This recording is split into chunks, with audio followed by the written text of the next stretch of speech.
A vida em pauta. E agora?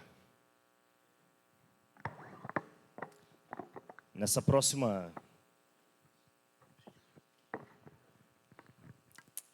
Melhorou. Quando nós sugerimos essa nova série, A Vida em Pauta, era realmente para nós trazermos aplicações para a nossa vida diária, cotidiana. Aplicações a partir do livro de Provérbios. Palavras de sabedoria para nós. E hoje nós vamos começar com um tema muito tranquilo de falarmos, que ninguém passa por essa situação, que é tentação. Quem aqui nunca foi tentado?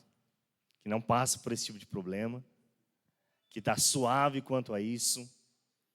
Confesso que eu sou tentado todos os dias, por inclinações do meu coração. Mas tem uma imagem legal. Quem aqui já viu esse meme na internet? Esse meme aqui, ele foi vendido recentemente por 2,3 milhões de reais. Tem um valor lá em euro que eles venderam. Foi comparado com o quadro da Mona Lisa. Mas o que tem a ver essa criança com o fogo? Eu me recordo de 2 momentos da minha infância relacionados a fogo. Eu sempre fui uma criança muito tentada a mexer com fogo. Assim, 2 pontos me marcaram. Um deles foi quando eu ganhei alguns presentes. Eu tive a brilhante ideia de tacar fogo no embrulho. Mas além dessa brilhante ideia, eu quis esconder, porque eu estava mexendo com fogo. E aonde que eu escondi o embrulho pegando fogo? Debaixo da cama. Deu muito certo, taquei fogo no colchão. Tempo de tacar fogo na casa toda. Uma outra vez, nós estávamos num sítio de uma família de amigos nossos. E eu, olhando a brasa bonita, porque é bonito de ver a chama, nos chama a atenção. Os nossos olhos, você já reparou um homem olhando para a fogueira? Fica assim, né? Não é à toa que no retiro eu gosto de mexer com a parte da fogueira. Porque chama a atenção. Os nossos olhos brilham quando nós vemos as chamas.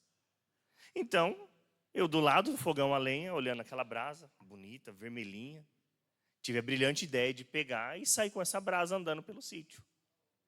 Imagina. Em determinado momento, esquentou demais a mão. O que eu fiz? Joguei a brasa. E voltei para dentro da casa. A hora que eu volto para casa, eu me lembro que a dona do sítio começou a gritar ao filho dela: "Tá pegando fogo." Quando nós olhamos para a janela, a labareda já estava, porque eu joguei próximo de um bananal. Pegou fogo, queimou tudo. Quem foi que fez isso, Jefferson? Foi um homem que passou aí e tacou fogo. Olha o rastro do pé dele. Eu não assumi a culpa. Mas no fundo eu sabia que era eu. Mas o que isso tudo tem a ver com tentação? Porque a tentação, assim como o fogo, ele é algo que vai nos envolvendo. E quando nós caímos, quando nós cedemos a essa tentação, nós temos, de certa forma, uma tendência de nos esquivarmos. Não fui eu. Como no meu caso, foi um homem que passou e tacou fogo. Nós, por vezes, fazemos isso quando nós cedemos diante de uma tentação. Tentamos fugir, nos esconder, fazer de conta que não foi a gente, ou as circunstâncias me levou a fazer isso. Se a circunstância não tivesse acontecido, logo eu não teria feito. Como diz o ditado, a oportunidade faz o ladrão. Não, é algo que já está no coração. Assim, todos nós temos essa tendência ao erro.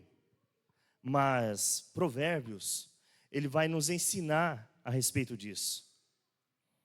Nós precisamos olhar para o texto e extrairmos dele a sabedoria para a nossa vida, aquilo que a palavra de Deus vai nos ensinar. A tentação não é um conceito abstrato religioso. Ela grita nas praças, nas ruas, ela grita dentro das igrejas, Porque todo ser humano, seja ele cristão ou não, seja ele frequentador de uma igreja ou não, ele passa por momentos de tentação. Porque a inclinação do coração caído vai ser sempre para o mal. Então nós vamos ser tentados naquilo que mais nos chama a atenção, naquilo que é a fraqueza do nosso coração. E Provérbios, ele diz o seguinte: pois o mandamento é lâmpada e a instrução é a luz, e as correções da disciplina são caminho que conduz à vida. Eles o protegerão da mulher imoral, das palavras sedutoras, da promíscua. Não cobice sua beleza, não deixe que seus olhares o seduzam, pois a prostituta o levará à pobreza, mas dormir com a esposa do outro homem lhe custará a vida. Nossa, uma pregação de domingo de manhã, que fala de prostituta, que fala de olhar para a mulher do outro, dormir com a mulher do outro. É bem tranquilo, né, para um domingo de manhã.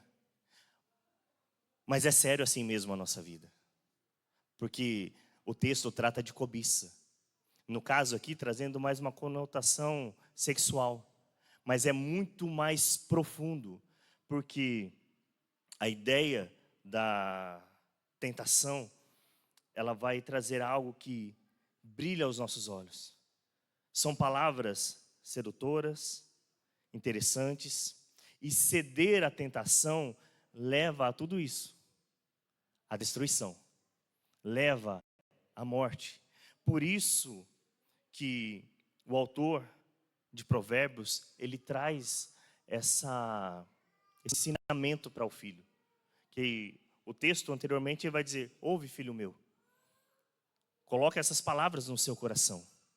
Então, primeiro ele mostra o cuidado. Você deve ter cuidado, que a palavra seja o guia da sua vida.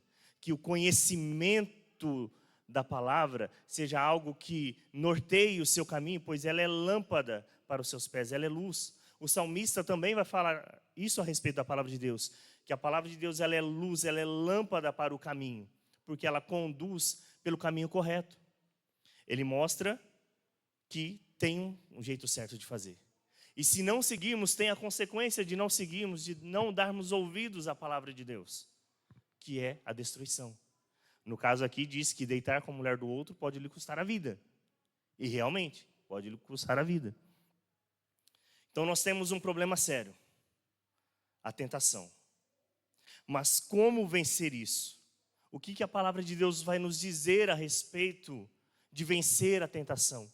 Tem como nós vencermos a tentação? Algo que está no nosso coração, está borbulhando? Salomão, ele ensina para ter cuidado. Mas nós vamos ver de uma forma prática e didática, através da vida de Jesus, como vencer a tentação. Como enfrentar esses momentos. Nós vamos ver que Jesus, ele foi, certa vez, tentado em 3 áreas da sua vida. E a primeira área que ele é tentado na necessidade. Abra sua Bíblia, Mateus, capítulo 4, versículo 3 e 4.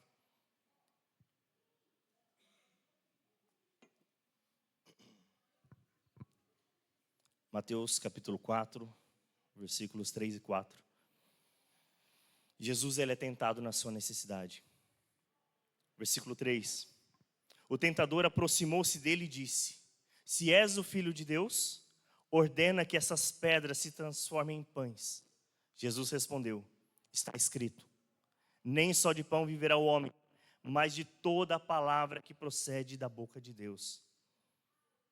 Segundo os versículos 1 e 2, Mateus, ele revela ali a respeito de Jesus, que Jesus está no fim de um jejum de 40 dias e 40 noites.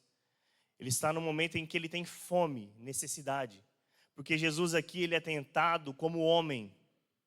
Por isso que o diabo vem e fala: se você tem fome, uma necessidade simples, comum de todo ser humano, ter fome, transforma essa pedra em pão, você vai saciar a sua necessidade. É uma necessidade, é algo que você realmente tem. Então você precisa saciar isso. Aí Jesus dá uma resposta: está escrito, nem só de pão viverá o homem. relembrando aquilo que diz lá em Deuteronômio, que Deus fala para o povo de Israel: nem só de pão vocês viverão, mas do sustento de Deus. Deus vai sustentar vocês. Então, diante disso, nós também somos tentados em nossas necessidades. Parece algo válido. Se eu tenho uma necessidade, logo eu tenho que supri-la. Sobrevivência. Mas quando essa necessidade vem de uma inclinação pecaminosa do nosso coração, como nós agiremos? Geralmente, quando nós estamos fragilizados, cansados, com o coração vazio, nós somos levados a acreditar que qualquer coisa pode saciar o desejo do meu coração. Quando eu estou no meu momento de extrema necessidade, eu posso pensar que qualquer coisa vai satisfazer, mas é uma satisfação momentânea. Quando nós olhamos para o texto de Provérbios, nós vemos ali que não era para ele cobiçar uma mulher qualquer. A questão, muitas vezes, a necessidade pode nos levar a pecarmos contra Deus. Às vezes a necessidade física, fisiológica, pode nos levar a lugares tortuosos, a lugares de morte. Em alguns casos, a necessidade física pode levar a pessoa à pornografia. Pode levar a pessoa a se embriagar. Para satisfazer um desejo interno do coração, um vazio, a pessoa pode entrar pelo caminho da bebida. Pode, por uma necessidade, entrar por caminhos tortuosos no quesito dinheiro. Querer um dinheiro fácil. Não é algo distante da nossa vida. São coisas do cotidiano, necessidades que vão acontecendo, que se nós não tomarmos cuidado, nós podemos entrar em caminhos de morte. Nos afastarmos de Deus. Assim como Jesus venceu, através da palavra, nós podemos também vencer essa questão das necessidades. Jesus nos lembra que a palavra de Deus deve preencher o nosso coração nas nossas necessidades. Sabe aquela necessidade que a sua esposa não pode suprir? Que o seu esposo não pode suprir? Somente Jesus pode suprir. Nós temos uma ideia de que o outro pode satisfazer a minha vida a tal ponto de eu não ter mais necessidades. Mas isso não está na Bíblia. Aonde, biblicamente, eu me caso para que o outro satisfaça as minhas vontades e os meus desejos? O texto bíblico me mostra que quem pode satisfazer a minha vida por completo é somente Jesus. Quem pode suprir a necessidade financeira da minha vida, as questões do dia a dia? Jesus. Ele não prometeu que não faltaria o açaí no final de semana. Ele não prometeu que na sexta-feira à noite eu comeria pizza todas as sextas-feiras. Ele me prometeu que o necessário para a vida não faltaria, porque Ele sustenta, assim como sustenta as aves dos céus. Ou você vê alguma ave aí, algum passarinho arrancando as penas da cabeça porque não sabe o que vai comer amanhã. Nós não vemos, porque Deus sustenta. Então, nas nossas necessidades, nós devemos correr para quem? Para a palavra do Senhor. Correr para aquele que realmente pode satisfazer as nossas necessidades. Porque às vezes não são necessidades, às vezes são inclinações do coração. Que aquilo que Deus nos supre, muitas vezes não é o suficiente. Nós queremos mais. Então nós muitas vezes criamos necessidades para a nossa vida. Jesus, ele é tentado na sua identidade. Mantenha a sua Bíblia aberta, não é para fechar não, viu? Nós vamos discorrer no texto de Mateus. Mateus 4, a partir do versículo 5. Então o diabo levou a cidade santa, colocou-o na parte mais alta do templo. Ele disse: se és o Filho de Deus, joga-te daqui para baixo, pois está escrito: ele dará ordem aos anjos dele a seu respeito, com as mãos eles o segurarão, para que você não tropece em alguma pedra. Jesus respondeu: também está escrito, não ponha à prova o Senhor teu Deus. Jesus não cedeu à tentação, pois ele tinha muito claro quem ele realmente era. Ele sabia quem ele era. A sua identidade não era definida pela sociedade da época, porque viria alguma coisa boa de Nazaré? Porventura viria alguma coisa boa lá de Ouro-Preso, Gabriel? O William não está aqui, mas eu tinha que lembrar de Ouro-Preso, ele precisou viajar. E porventura viria alguma coisa boa? A sociedade olhava para Jesus e não dava nada para ele, mas ele tinha plena certeza e convicção de quem ele era. Momentos antes, se nós voltarmos para o capítulo 3, nós vamos ver o encontro de Jesus ali com João Batista. No momento do batismo de Jesus, uma voz do céu brada dizendo, o Pai dizendo: este é o meu Filho amado, de quem eu tenho prazer. Ele é meu Filho amado. Então Jesus tem a plena certeza e a convicção de quem Ele é. Ele é quem o Pai diz que Ele é. Nós vemos uma sociedade, uma geração que busca o reconhecimento a qualquer custo. Não tem um preço, não tem um valor, eu quero ser reconhecido. As pessoas acham que elas são aquilo que elas expõem na internet. Muitas vezes nós sabemos que não é isso. Muitas vezes é apenas uma aparência, querendo buscar uma identidade. Você sabe quem você realmente é?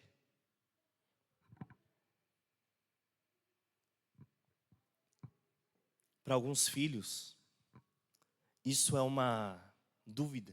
Quem eu sou? Por conta do passado, do que viveram com os pais. Ah, porque você é um burro. Ah, porque você não vai ser nada na vida. Ah, porque isso, porque aquilo, sempre trazendo para baixo. E a pessoa traz isso para a vida e não sabe quem é. Ou a sociedade diz: ah, você é fulano. Ah, você é isso ou aquilo, mas você tem certeza de quem você é? Da sua identidade diante de Deus? Quem diz o que você é não é a sociedade. Não é o seu passado, não são as circunstâncias da vida, mas é o Pai. Nós fomos de inimigos de Deus a ser chamados de filhos de Deus. Não porque nós somos bonzinhos, mas porque em Cristo nós agora temos uma identidade. Antes inimigos, agora amigos de Deus. Antes inimigos, agora filhos. Tem um ditado que diz que todos somos filhos de Deus. Mentira. Todos somos criatura, somos criação de Deus. Mas filhos, somente aqueles que têm a Cristo como Senhor da sua vida. Ah, mas assim você está criando uma divisão. Jesus fez isso. Porque foi Ele quem veio e morreu por nós. É Ele quem muda a nossa identidade de uma vez por todas. Não é o diabo que vai ditar. Não é. Não vai ser a sociedade, não vai ser o seu passado, mas é o Pai. Nós temos que ter isso muito claro na nossa vida, que a nossa identidade, ela só é real e verdadeira quando nós encontramos com Jesus. Porque aí nós passamos a enxergar quem realmente somos. Você quer se conhecer? Saber quem realmente você é? Conheça Jesus. Conheça Jesus. Porque em Jesus você é escancarado. Diante de Jesus, o Jefferson realmente é quem ele é. Não tem máscaras, não tem performance. Diante de Jesus não tem nada disso. É como realmente somos. Então é conhecendo a Ele que a nossa identidade é forjada. Nós precisamos ser forjados à semelhança de Jesus. Que as pessoas, quando elas olharem para nós, que elas possam ver em nós Cristo refletido. Que elas possam olhar para a nossa vida e ver Cristo. A igreja primitiva, ela era conhecida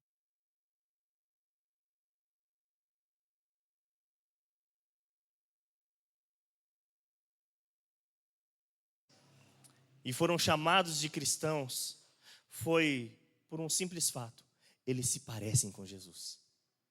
Eles se parecem com o Cristo que eles professam. E aí então a igreja passou a ser chamada de cristão. Os cristãos foram reconhecidos como tais, porque eles se parecem com Jesus. Quando as pessoas te olham, quando nós nos olhamos, quem que nós estamos refletindo? Qual é a identidade que está sendo passada? Cristo está sendo revelado em nós? Porque Cristo, quando é tentado, Ele é tentado na sua identidade. Se você é o Filho de Deus, faça isso ou aquilo. Você não tem que ficar provando para as pessoas. O Pai já te deu uma identidade. É Jesus quem nos dá uma nova identidade. Uma identidade agora de filhos. Agora nós temos um novo nome. Uma nova história. Porque senão nós vamos ser tentados a vivermos uma performance. Um casamento excepcional aos olhos da sociedade, bonito, ilustrado nas redes sociais. Uma vida de aparente santidade. Mas aqui não é sobre viver de aparência. É ter uma identidade real. É mostrar quem você realmente é. Hoje tem aí, nós não vamos entrar a fundo nessa questão, mas hoje em dia tem uma identidade social. Como você quer ser visto pela sociedade? Você escolhe. Você cria uma performance e eu quero ser chamado por esse nome agora na identidade social. A vida cristã não é sobre nós criarmos uma identidade social. É sobre termos uma identidade real. Real diante de Deus.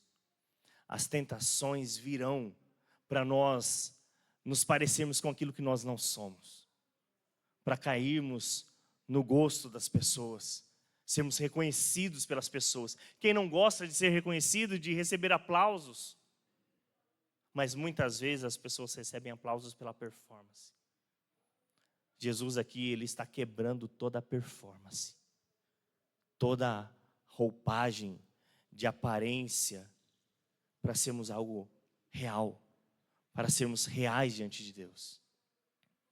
E a terceira, Jesus, Ele é tentado a pegar atalhos. Gente, como é difícil viajar e não conhecer o caminho e depender só do Waze. E tem gente que não consegue olhar o Waze e te leva para caminhos errados. Ou entra aqui, não é aqui que o Waze está mandando entrar, é lá na frente, aí você entra errado. Esse final de semana nós tivemos várias experiências assim, não é, Júlio? Final de semana passada foi osso, porque a região ali de Campinas é tudo igual. Você errou uma entrada, meu amigo, você vai andar quilômetros para conseguir voltar. E quando você está certo no lugar, eles falam, não, vai por aqui. Você vai e não era ali, ele recentraliza, vai te mandar lá no outro lugar, pegando atalhos. Eu me lembro que quando eu fui embora para São Paulo, fui para o seminário, Barriga Verde, saí lá de Urupês, 10 mil habitantes, conhecia tudo de São Paulo, né? Na minha cabeça, vamos lá nas lojas americanas comprar chocolate, porque era mais barato. Com vários outros barriga verde que nunca tinha pisado em São Paulo direito. Vamos lá, andamos. Porque seminarista não tem dinheiro, irmão. Para ficar pegando Uber, andando de ônibus, não tem. É andando mesmo o negócio. Pegamos uma avenida, beleza, a avenida fez curva e tal. Na volta, falei para eles, vamos pegar o atalho, vamos cortar aqui por dentro desse bairro, que a gente vai pegar em linha reta. Vamos chegar lá. Urupês é tudo quadrado. A cidade é quadradinha. Beleza, pegamos. Na minha cabeça, era só a gente cortar em linha reta por uma rua, que nós adiantaríamos o processo, cortaríamos a subida da avenida. Na minha cabeça, quadradinho. A rua simplesmente, eu entrei na rua, a rua fazia ao contrário. O que levaria 10, 15 minutos, nós gastamos mais de hora andando dentro de São Paulo. E anda, e não chega. Final da história. Nós paramos numa padaria e perguntamos para o pessoal da padaria como que a gente faz para chegar na igreja Nossa Senhora do Loreto. O dono da padaria falou, Nossa Senhora do Loreto? É. Porque era a única referência que a gente tinha. Aí ele falou, ó, tá vendo lá no alto aquela torre? Longe, uma ladeira gigantesca para chegar. Falei, aham. Você vai até ela, vai descer depois 2, 3 quarteirões, aí você vai chegar na igreja Nossa Senhora do Loreto, depois você volta a avenida para chegar na padaria. Eu nunca me arrependi tanto de ter pego um atalho na vida. Que a gente já estava preocupado. Porque nós não falamos para ninguém que a gente ia na Americanas. Então, ou seja, todo mundo perdido, sem conhecer São Paulo, celular acabando a bateria, com medo ainda de falar que a gente se perdeu. Então, pegar atalhos é perigoso. E Jesus vai falar a respeito de pegar atalhos, porque nós somos tentados todos os dias a pegar atalhos. Mateus 4, versículo 8. Diz assim, depois o diabo o levou a um monte muito alto e mostrou-lhe todos os reinos do mundo e a glória deles. E disse, tudo isso te darei se prostrado me adorares. Então Jesus lhe disse, retire-se, Satanás, pois está escrito, adore ao Senhor, o seu Deus, e só a Ele preste culto. Jesus é tentado a pegar um atalho. Imagina, o diabo leva ele a um alto monte e fala assim, ó, se você se prostrar diante de mim, eu te dou tudo isso. É tentador. Jesus não precisaria passar pela cruz. Já pensou? Você chegar no alvo sem precisar passar pelo processo, sem precisar da caminhada. Jesus aqui é tentado como homem. Ele sabe que a ira de um Deus santo vai recair sobre ele, que ele vai pagar o preço pelo meu e o seu pecado. Ele poderia falar, beleza, eu vou herdar tudo isso sem precisar passar pela cruz. Mas lembra da identidade? Ele sabe quem ele é. Então ele sabe que ele não pode pegar atalhos, porque está escrito. Ele tem a palavra muito firme, muito certa na sua mente. Assim como nós devemos ter a palavra de Deus muito firme e muito certa dentro da nossa mente, para não pegarmos atalhos, porque nós somos tentados a pegar atalhos. É mais fácil, tem um jeitinho mais fácil para você chegar. Não precisa passar pelo processo. Você consegue chegar no alvo sem precisar passar disso. E nós enfrentamos, irmãos. Você quer ver um negócio que é uma mentira, uma falácia? Vendas online. O que tem de guru vendendo na internet, falando, com 3 meses você vai estar ganhando milhões. Vai estar ganhando 100 mil, 200 mil. É só fazer esse método. É mentira. Não é assim que funciona. Aí você que vive isso dia após dia, vendo todo o trabalho de ver gráfico, estuda isso, estuda aquilo, você vê que não é tão simples. Mas vale a pena passar pelo processo, porque você vai adquirindo conhecimento, você vai aprendendo. Assim é a vida cristã. Nós precisamos enfrentar os processos, enfrentar o tempo. Eclesiastes capítulo 3 vai dizer que há um tempo para todas as coisas. Se Deus já disse lá atrás que há um tempo, por que nós queremos adiantar as coisas? Colocar o carro na frente dos bois. Por que nós queremos? Por que nós queremos acelerar o processo, se Deus já disse que tem um tempo para todas as coisas? Às vezes, na ânsia de crescermos, nós abrimos mãos de princípios e nos enfiamos em negócios financeiros duvidosos. Às vezes, na ânsia de um relacionamento, as pessoas vão se enfiando em relacionamentos conturbados, antibíblicos, que você olha e fala, isso vai dar errado.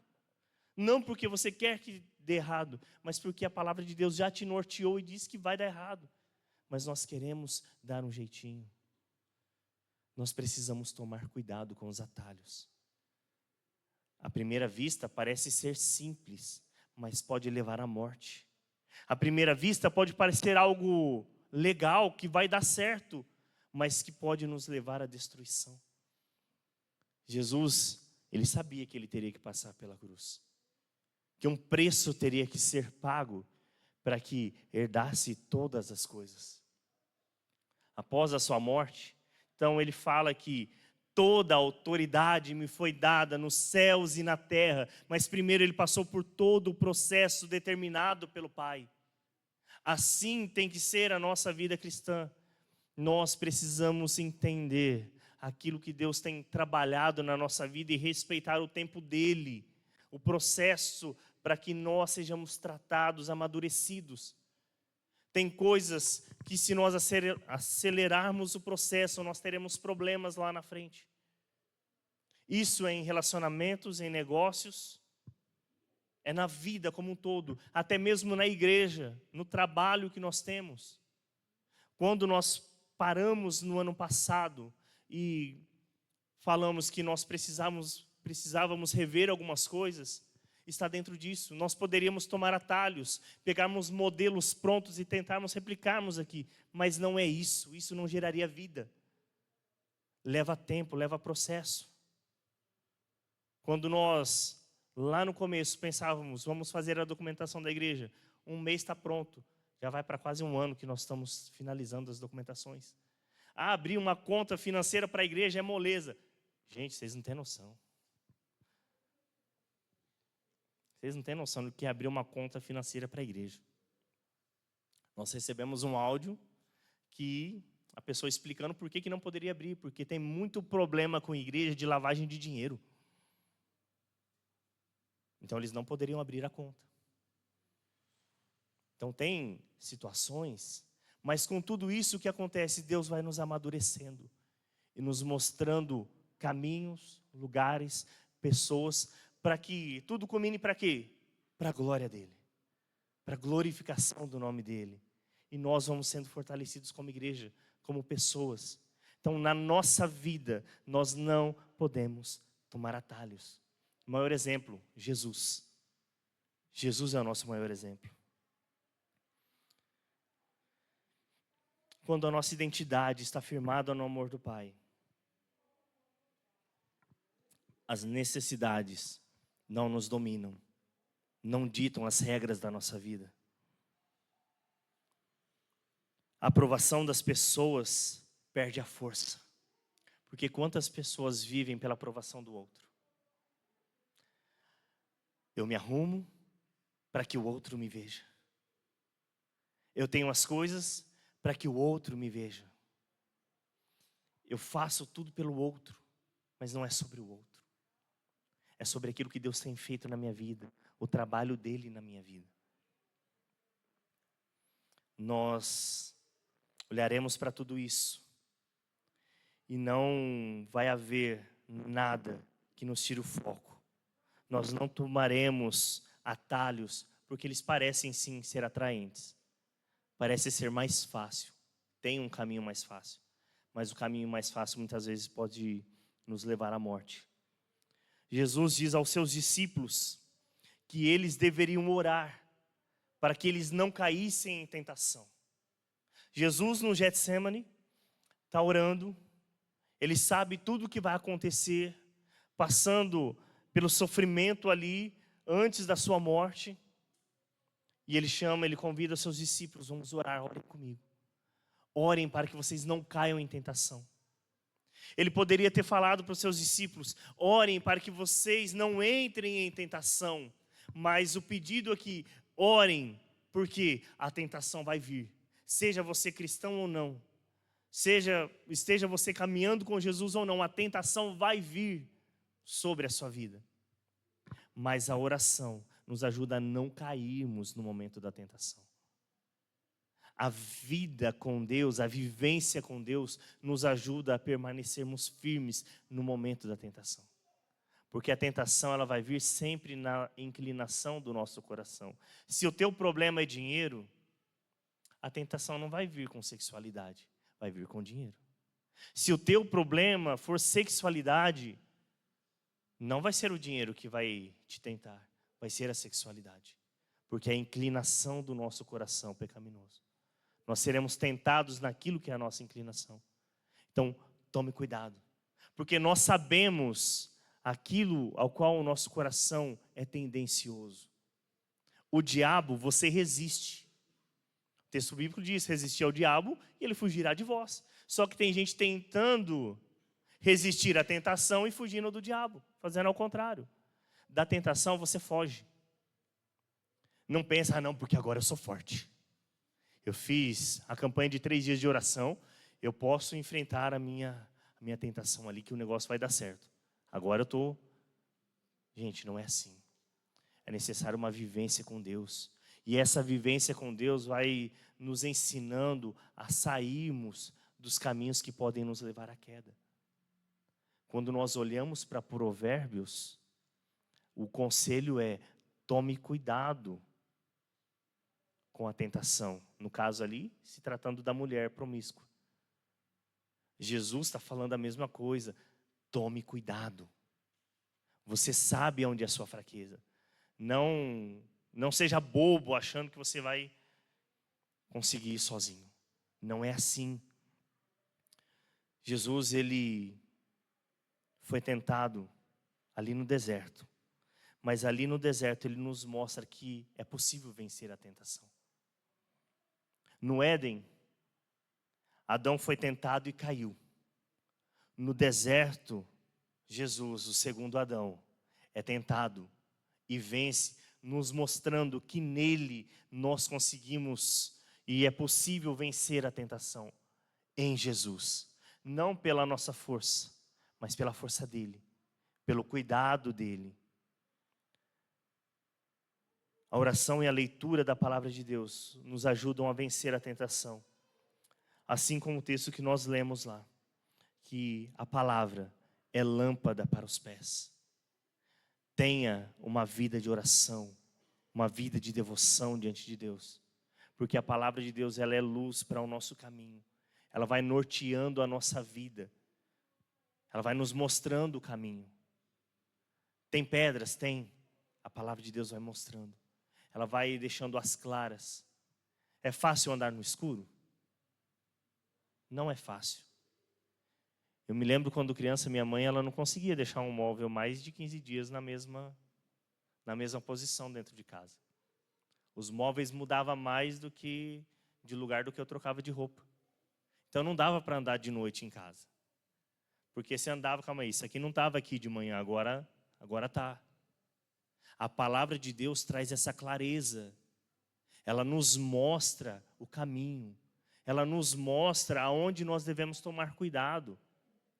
Aonde nós precisamos ter uma atenção maior. A palavra de Deus, ela vai ser lâmpada para nos mostrar o caminho. Jesus nos ensina a termos a palavra dele como base para a nossa vida. Tenha a palavra de Deus como base para o seu dia a dia. Porque as tentações virão. Mas o que a palavra de Deus me aconselha a respeito disso? A palavra de Deus te aconselha sobre tudo. Não tem nada, nenhuma área da sua vida que passe desapercebida. Sobre isso aqui a Bíblia não fala. E agora? O que eu faço? Não, sobre tudo a palavra de Deus nos norteia. Então tenha ela realmente como norte da sua vida. Cada um de nós sabemos onde são as nossas fraquezas. Onde o nosso coração mais se inclina. E diante disso nós precisamos tomar algumas decisões. E a primeira delas é cuidar do coração. O que nós mais vemos na internet? Faça o que o teu coração manda. O conselho diabólico. Faça o que o teu coração manda. O que o teu coração pedir, faz. Porque se é o teu desejo, você não pode negar o desejo do teu coração. Parece legal, não parece? Cara, se meu coração está pedindo algo bom. Mas o teu coração e o meu é mau. O nosso coração pode nos levar a caminhos de vida ou a caminhos de morte. Porque há caminhos que ao homem parecem ser bons, mas podem levar à destruição. A palavra de Deus diz que o meu coração, ele é inclinado para o erro. Então, se eu der ouvidos ao meu coração, o que ele vai fazer? Pode me levar para a morte. Porque se é uma necessidade e o meu coração está pedindo, o que eu tenho que fazer? Eu tenho que ofertar para ele. Mas não é assim. Porque a necessidade do meu coração pode ser algo pecaminoso. Então ele pode me levar à destruição. Assim como se o meu coração for tratado dia após dia pela palavra de Deus, pode me levar à vida. Então, cuide do seu coração. Não faça o que ele manda. Faça o que a palavra de Deus manda. Cuide do seu coração. Segundo, mudar de mentalidade. A mudança principal começa aqui na mente. Mudar hábitos. Nós precisamos mudar hábitos, porque tem hábitos que nos levam à destruição. Tem hábitos que vão nos destruir. Tem gente que é habituada à mentira, e a mentira se torna parte da vida, e que se eu não mentir, se eu não inventar alguma coisa, a minha vida não caminha. Não vivemos segundo os padrões daqueles que não servem a Deus, mas vivemos segundo os padrões estabelecidos pelo próprio Deus para a nossa vida. Senão nós cairemos nas tentações. Senão nós sempre cederemos. Mas é só essa vez. Mas só essa vez pode destruir a sua vida. Pode destruir a sua família. Porque, como nós já ouvimos aqui, no caso de Jonas, o problema dele, o pecado dele, interferiu na vida de outros, atrapalhou a vida de outros. Então nós precisamos ter a nossa mente moldada pela palavra de Deus, transformada pela palavra de Deus. Terceiro lugar, ter uma vida de comunhão. Com quem você tem tido comunhão?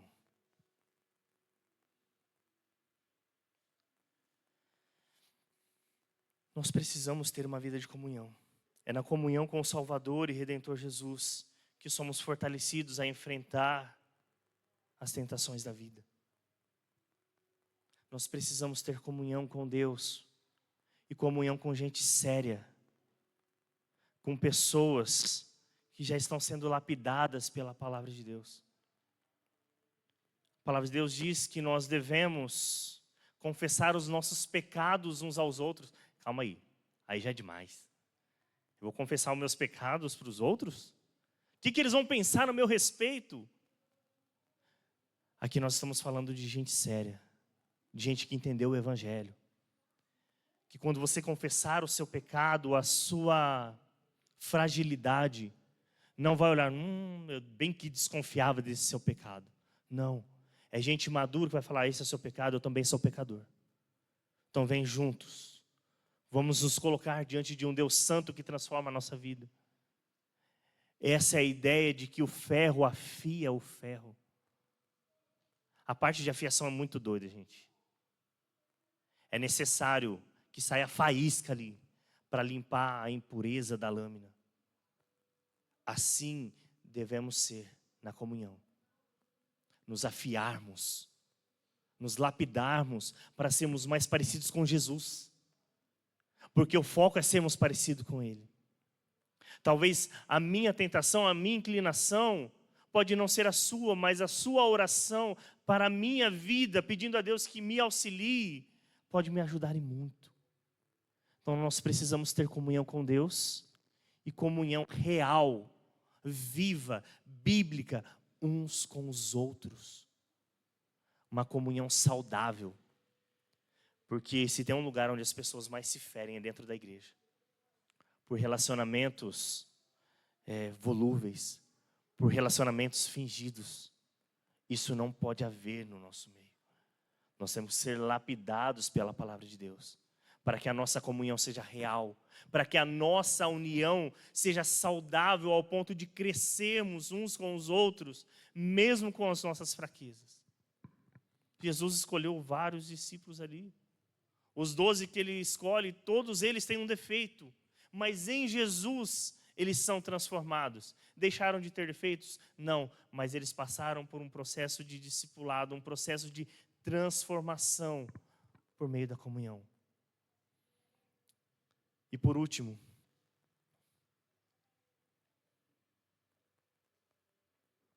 não desista. Muita gente já desistiu. Muita gente já parou pelo caminho por conta do pecado, porque caiu, porque falhou. Mas não desista. Se você caiu em meio a alguma tentação, seja ela qual for, qual área for, não pare. Jesus continua te amando. Ele continua te recebendo apesar de quem você é. Jesus falou para Pedro: Pedro, cuidado porque você vai me negar, Pedro. Não, Senhor, de forma alguma. Se for preciso, eu vou com o Senhor até a morte. Pedro, você vai me negar, Pedro. Aí Pedro está ali, Jesus, passando por um momento de julgamento. Ele está ao redor da fogueira. Então, você conhece ele? Não, não conheço.